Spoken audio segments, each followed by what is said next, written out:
Welcome to my blog. Around 3 साल पहले मेरे पापा को आपका सच पापा ने खोल दिया साइड में। ये जाने कहाँ से बना लेती चुरा, और इसके बचपन में ये मेरे हाथों में बैठी रहती थी यहाँ।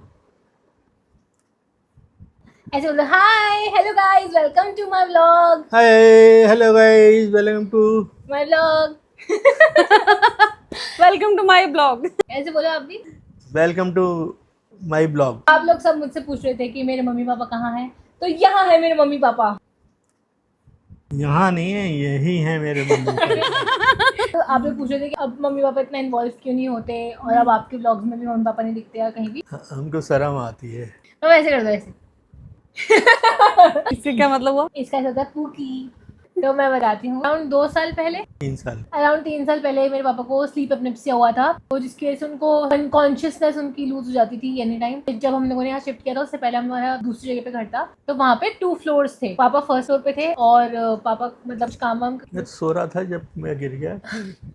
तो पापा को याद ही नहीं है कुछ, क्योंकि ऑब्वियसली उन्होंने कॉन्शियस लूज कर दिया था। मतलब वो खड़े हुए और एकदम से हमें आवाज आई, हम लोग नीचे थे, पापा फर्स्ट फ्लोर पे थे, तो हमें आवाज आई, हम लोग भाग के ऊपर गए। मतलब मैं भाग के ऊपर गई और मैंने देखा कि पापा बेड पे हैं, पापा गिरे हुए हैं। पापा के ऊपर बाइसिकल एक्सरसाइज वाली साइकिल थी वहाँ पे, वो गिरी हुई है, और उसके अलावा भी 2-3 सामान से गिरे हुए हैं पापा के ऊपर। तो मेरे को समझ नहीं आया कि क्या हुआ। हमने वो फटाफट से उठाई और फिर हमने पापा को हिलाया, पर पापा उठ ही नहीं रहे थे। फिर उसके बाद हमें उस टाइम रियलाइज हुआ कि पापा को स्लीप एपनेप्सिया है, जिसकी वजह से उनके ब्रेन तक प्रॉपर ऑक्सीजन नहीं पहुंच रही थी, तो उनको बीच बीच में अपने आप कॉन्शियस महसूस कर रहे थे वो। उसके बाद हम लोग वहाँ पे वो फर्स्ट टाइम हुआ। फिर उसके बाद हम लोगों ने यहाँ शिफ्ट किया। एक दिन रात को हम लोग सो रहे थे, तो मैं इस रूम में थी, पापा उस रूम में थे, ना मम्मी भी मेरे साथ थी। इसको डर लगता है अकेले। मेरे को मैं कभी नहीं सो पाती अकेले। पापा एकदम से आए बाहर, पापा चिल्लाए, मतलब पापा ने आवाज लगाई हमें, पापा ने बहुत सारी आवाज दी और हम लोग सो रहे थे, तो एकदम से एक बार में नहीं सुना, पर दूसरी तीसरी आवाज में जब सुना और मैं ऐसे उठ के बाहर आई, तो पापा के मतलब सर फटा हुआ था पूरा यहाँ से, और यहाँ पे भी पूरा पापा की ब्लीडिंग वगैरह हो रही थी। पापा ने फिर बाद में बताया कि वो वहाँ पे बस बैठे थे और समहाउ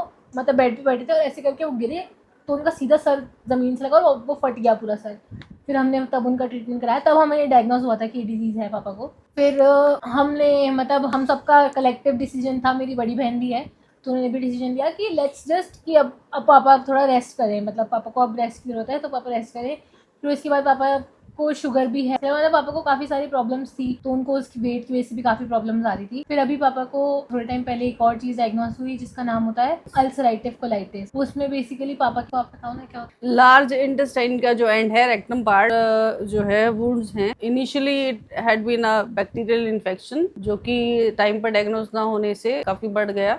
इसका कोई क्योर नहीं है एलोपैथी में। हाँ, मतलब ऐसे अभी हम लोग ट्राई कर रहे हैं आयुर्वेद वगैरह भी, पर हमने इनिशियली सारा एलोपैथी में किया था, जिसमें कि पापा को मल्टीपल इंजेक्शंस, अभी भी पापा के इंजेक्शंस लगते हैं। मतलब उनकी प्रॉपर बहुत बहुत हाई डोज दवाइयाँ होती है, मतलब इतनी हाई डोज की दवाइयाँ होती है कि आपका अपने मूड्स पे भी कंट्रोल नहीं होता। ये होता है इन मेडिसिन से होता है, और हमें ये साइड इफेक्ट बताया गया था पहले कि ये साइड इफेक्ट हो सकता है, तो उस चीज़ से। पर अभी हम लोग आयुर्वेदिक पे शिफ्ट हुए हैं, देखते हैं इसका क्या होता है। तो अभी पापा के वो वाला प्रॉब्लम था, तो इन जनरल पापा कहीं आ जा नहीं पाते इजीली, मतलब जैसे हमें सोचना नहीं पड़ता कहीं आने जाने से पहले, बट उनको बहुत सारी चीज़ें कंसिडर करनी पड़ती है, बिकॉज उनको मतलब बहुत सारी प्रॉब्लम्स होती हैं। मतलब वो ज़्यादा कैसे बताऊँ मैं, आप बताओ। मोशंस बार बार जाना पड़ता है। एक्चुअली स्टीरॉइड्स इतने ज्यादा दिए गए हैं कि वो हद से ज्यादा वीकनेस हो रखी है। मतलब मेरे पापा ने with in a month 25 kilo वजन लूज कर दिया, जैसे which is not normal at all. मतलब आपने पहले देखा होगा पापा को, पापा का मतलब फेस बहुत ग्लोइंग था, पापा की मतलब पापा खुद भी बहुत ऐसे नेचुरली बहुत वैसे थे। हैंडसम। हाँ, फिर पापा बहुत हैंडसम थे। He is always sweet and handsome, but मैं हट जाऊँ बीच में से, आप बता लीजिए। बहुत सारी प्रॉब्लम होती है, अगर फैमिली में कोई भी किसी को भी कुछ भी प्रॉब्लम है, तो वो सिर्फ उस इंसान की प्रॉब्लम नहीं होती। मतलब पापा कहीं भी नहीं आ जा सकते, अगर वो चाहें भी तो भी वो कहीं नहीं जा सकते। ये इसी रीजन की वजह से है कि वो कहीं दिख नहीं रहे, वो किसी ब्लॉग में नहीं आ रहे, वो कहीं और नहीं जा पाते, एंड देख रहे हैं, कर रहे हैं। अब वो आपको दिखाई देंगे दिव्यांशी के ब्लॉग्स में। यस। और मैं क्या सोचा, वो आपको दिखाई देंगे दिव्यांशी के एंगेजमेंट। अरे यार, अरे आजकल हमारे घर में शादी की बात होने लग गई है, तो मैं ऐसे हो गई हूँ कि प्लीज गाइस, अभी तो मैं जस्ट एक किड हूँ, प्लीज। मतलब सबके क्वेश्चंस आए थे मेरे पास, इन जनरल डीएम्स आते थे, कमेंट्स में हमेशा ये क्वेश्चन होता था कि आपके पेरेंट्स कहाँ हैं, तो ये रहे मेरे parents. We are trying to go through it. I just hope आप लोग भी अपने गुड विशेस भेजिएगा please, and I just hope ये हम लोग इस चीज से बहुत जल्दी निकल आप पाए। कोई अच्छा डॉक्टर हो तो बताना। और आपके नज़र में कोई अच्छा डॉक्टर हो तो बताना। मेरे पापा मुझसे, मैं किसी से भी बात करती हूँ, मेरे पापा मुझे एक चीज़ बोलते हैं, इससे तो ये पूछना है इसके पास ये डॉक्टर का पता है क्या। तो ऑब्वियसली भाई वो हम तो बस बात कर रहे हैं इस बारे में, वो इस चीज़ से निकल रहे हैं, उनको ये रोज़ फेस करना पड़ता है। हमारे लिए बहुत ईजी होता है बोलना कि हाँ उनको प्रॉब्लम है, और ये उनको है। वो मेरे को बहुत बार ऐसा होता है कि कभी कभी मैं रात को अगर लेट उठी हूँ 3 बजे 4 बजे, तो इन जनरल में बाहर मतलब पापा सो नहीं पा रहे हैं, पापा कुछ भी नहीं कर पा रहे हैं, उनको 2-2 घंटे में नींद टूट रही है, बहुत सारी चीज़ें होती है, बहुत बॉडी में भी बहुत वीकनेस वगैरह आ गई है, तो बट वो जल्दी ही ठीक हो जाएंगे जैसा कि आपको पता है, इट हैज़ टू हैपन। अच्छी, बहुत अच्छी लड़की है। और इसके बचपन में ये मेरे हाथों में बैठी रहती थी यहाँ।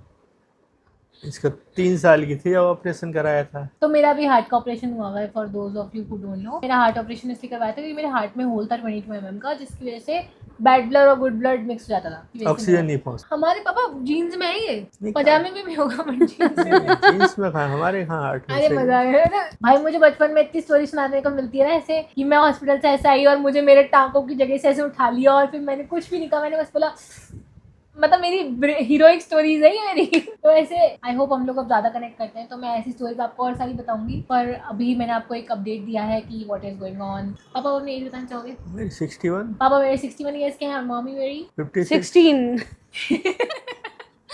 आपका सच पापा ने खोल दिया साइड में, अब आप ना करिए। 56 की है। मैं हूँ 22 की। 22 की हो गई तो। पापा मैं 22 की हूँ, 23 क्यों जाऊंगी अब? तेरी हरकतें नहीं है ऐसी।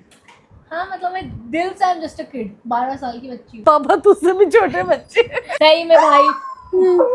ये हमारा जॉगी है। जॉय इधर आओ। तो this is our whole family, मतलब मेरी एक बहन भी है, मैरिड है वो, इससे 9 साल बड़ी है। छोटी है अपने कॉलेज में।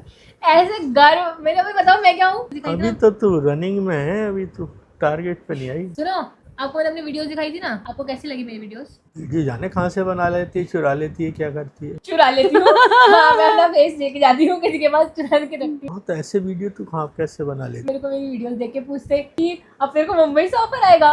जब वो मोटरसाइकिल नहीं चलानी आती, तू मोटरसाइकिल पे कभी घोड़े पे कहाँ से दिखती है? घर में भी आपको ध्यान नहीं, कितनी तो चलाई थी इसने बुलेट।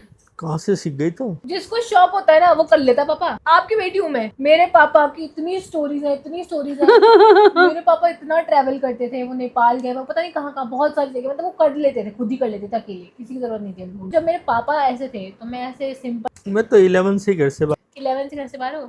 हाँ 11 पहले 10+2 नहीं थी, पहले 10+1 थी राजस्थान। 10th के बाद 11, उसके बाद जो भी MBBS और इंजीनियर। मैंने आज तक किसी के घर, मतलब अपने किसी दोस्त के घर नाइट स्टे नहीं करा, कभी नाइट आउट नहीं करा। मैं कभी इनसे दूर घर में अगर कहीं गई हूँ तो नानी के घर 2 दिन रुक गई या भैया और के साथ 1-2 दिन रुक गई, दैट इज ऑल। मैं कभी अपने मम्मी पापा से दूर रही ही नहीं हूँ, मतलब ऐसे इन जनरल की, मतलब मैं 1 हफ्ता तो बिल्कुल भी, मतलब एक हफ्ता तो मैंने सोचा भी नहीं कभी। 2-3 दिन से ज्यादा मैं आपसे उससे कभी दूर नहीं रही हूँ। हम तो यहाँ बैठे रहते हैं, उल्लू की तरह कब आएगी। तो पर यार मैं कहीं जाती थोड़ी, दरवाजा खोलने के लिए तो बैठना पड़ता है। अरे यार, पर मतलब हाँ, मतलब मेरे को तब पता है कि मेरे पेरेंट्स ने मुझे हर जगह सपोर्ट किया है। ऐसा कभी नहीं हुआ कि मैंने ऐसे बोला कि मुझे ये करना है और मेरे उन पापा बोले कि नहीं तू नहीं कर सकती है, वो नहीं करना, हम नहीं करना। नहीं करना ये। नहीं, मेरी बात सच है। मतलब मैंने देखा है लोगों को कि उनके पेरेंट्स उनको मना कर रहे हैं कि नहीं ये डिग्री मत करो, ऐसा कुछ भी नहीं। मतलब मैंने फाइन आर्ट्स किया है, बहुत लोगों के पेरेंट्स ने इस चीज को अपोज किया था, पर मेरे पेरेंट्स हमेशा उस चीज में मेरे को सपोर्ट किया है और मेरे करियर को मेरे को सपोर्ट किया है। एक पॉइंट था लाइफ में, तो हमने बताया जैसे कि 3 साल पहले हम लोगों ने पापा को मना कर दिया था कि अभी आप मत करो अपने, मतलब उन्होंने अपनी पूरी लाइफ दी है हमें, हमारा पूरी लाइफ करा है उन्होंने हमारे लिए। तो हमने कहा था कि अब हमारा टाइम है, आप रुक जाओ। उसके बाद बीच में एक पॉइंट ऐसा आया था जब मैंने जॉब ही छोड़ दी थी अपनी, क्योंकि मतलब मैं सोशल मीडिया करने लग गई थी, तो मेरे पास उसका था थोड़ा बैकअप, पर मैंने अपनी जॉब कंप्लीटली छोड़ दी थी। तो उसमें भी ऐसा एक बार भी मेरे को घर में ये सुनने को नहीं मिला कि अब क्या करेंगे, वो कुछ भी नहीं, मतलब सपोर्ट ही किया है ऊपर आगे से कि हाँ अब तू खुद का कर, अब तू ये कर। तो भाई मैं तो टचवुड ब्लेस्ड हूँ इस चीज़ में, और मैं अगर आप कोई पेरेंट हो तो be like them. Bye bye bye bye, thank you for watching.